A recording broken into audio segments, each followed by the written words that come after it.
2 Corinthians chapter 4, the Net Bible. Therefore, since we have this ministry, just as God has shown us mercy, we do not become discouraged. But we have rejected shameful hidden deeds, not behaving with deceptiveness or distorting the word of God, but by open proclamation of the truth, we commend ourselves to everyone's conscience before God. But even if our gospel is veiled, it is veiled only to those who are perishing, among whom the God of this age has blinded the minds of those who do not believe, so that they would not see the light of the glorious gospel of Christ, who is the image of God.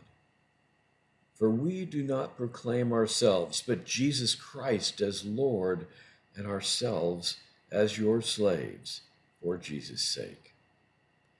For God, who said, "Let light shine out of the darkness," is the one who shined in our hearts to give us the light of the glorious knowledge of God in the face of Christ.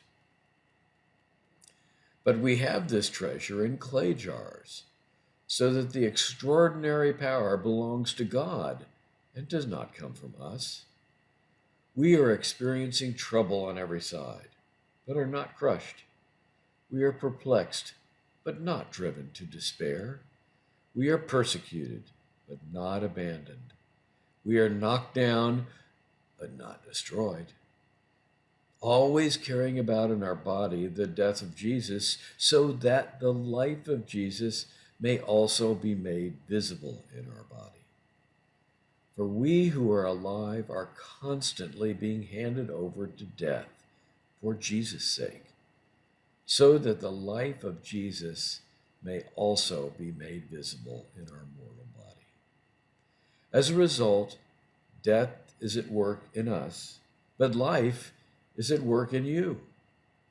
But since we have the same spirit of faith that is shown in what has been written, "I believed, therefore I spoke," we also believe, therefore we also speak. We do so because we know that the one who raised up Jesus will also raise us up with Jesus and will bring us with you into his presence.